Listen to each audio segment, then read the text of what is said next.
Question that is how do we see, means हम objects को कैसे देखते हैं. Okay, so there is a particular mechanism कि कैसे लाइट पास करती है, कैसे ऑब्जेक्ट हमें दिखते हैं, कैसे इमेज की फॉर्मेशन होती है. So there are 4 very major steps of this mechanism. Okay, so first step is entry of light, second is focusing of image, third is nerve impulse produced in the retina transmitted to the brain, and fourth is brain interprets. Okay, so let's discuss the first point, that is entry of light in detail now. Okay, entry of light का मतलब क्या है यहाँ पर कि जैसे ही light आपकी आंख पर पड़ेगी, ठीक है, हो सकता है सपोज कीजिए सनलाइट है, ठीक है, सनलाइट आपकी आंख पर पड़ी, अब वो आंख के डिफरेंट ट्रांसपेरेंट पार्ट से पास करेगी. Mind my words, transparent part से ही पास करती है, ठीक है. लाइट कभी ओपेक पार्ट से या व्हाइट कलर के पार्ट से नहीं पास करेगी. तो आंख में कितने ट्रांसपेरेंट पार्ट होते हैं? इन ऑब्वियस वे अगर हम स्टडी करें तो वैसे तो 5 इसके ट्रांसपेरेंट पार्ट्स होते हैं आंख में. कौन कौन से? Lens, cornea, conjunctiva and 2 humours, that is aqueous plus vitreous. These are 5 transparent parts जहां से लाइट पास करेगी, लाइट आंख में एंटर करेगी. ठीक है, एंटर कर गई. दूसरा स्टेप क्या होगा? अब लाइट आंख में चली गई, फोकसिंग ऑफ द इमेज. अब जो चीज आपने देखी है ना, वो क्या होगा? इमेज बनेगी उस चीज की. ठीक है, जिस भी चीज को आप देख रहे हो उसकी इमेज बनेगी. सो यहां पर क्या होगा कि जो कॉर्निया ट्रांसपेरेंट पार्ट है वो लाइट को कन्वर्ज करेगा.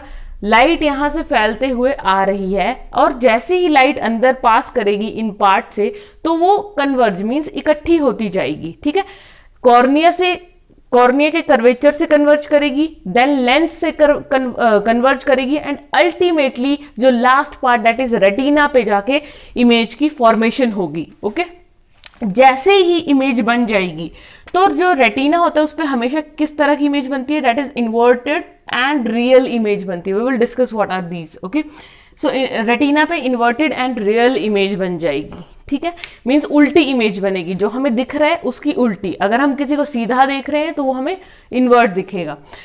थर्ड क्या होगा? जैसे फोकस हो गया इमेज का, मींस कन्वर्जेंस हो गई. यहां पर लाइट एंटर करी, कन्वर्ज हो गई, रेटिना पे इमेज बन गई. अब क्या होगा? नर्व इंपल्स जनरेट होगी.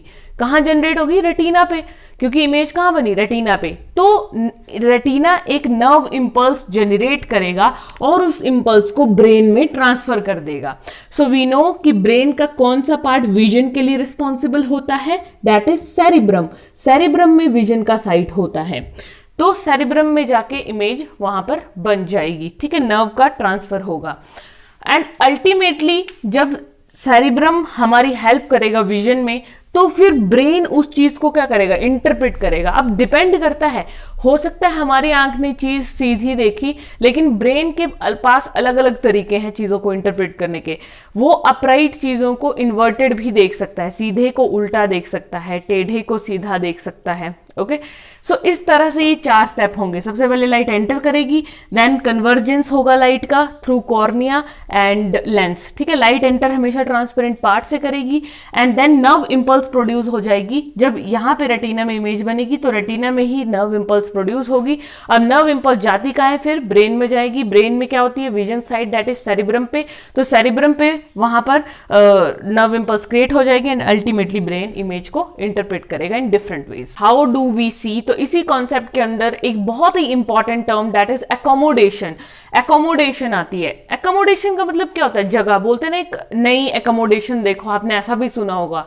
जो नॉर्मल मैं बता रही हूँ कि इस जगह पे एकोमोडेशन देखो, स्पेस होता है. एकोमोडेशन का मतलब होता है स्पेस देखो, है ना, जगह देखो, वो एक अलग चीज है. लेकिन जो आई से रिलेटेड एकोमोडेशन होती है उसका मतलब क्या होता है? That viewing the objects in sharp focus. बोलते हैं ना, बड़े ध्यान से चीज देखो, बड़े ध्यान लगाकर चीज देखो, फोकस से देखो. तो उसी चीज को the process of viewing the objects with the sharp focus, और you can say the process of focusing. ठीक है, the process of focusing your eyes towards some particular object, that is the accommodation. एक तीखा focus means बहुत ही ध्यान से किसी चीज को देखना. ठीक है, that is the accommodation. Okay, so accommodation 2 तरह से हो सकती है. एक डिस्टेंट विजन के लिए हो सकती है और एक नियर विजन के लिए हो सकती है ना. डिस्टेंट मीन्स बहुत ज्यादा दूर, और नियर विजन को हम बोल सकते हैं, नियर विजन का मतलब होता है 6 मीटर के लगभग. ठीक है, जो इतना विजन है that is a near vision.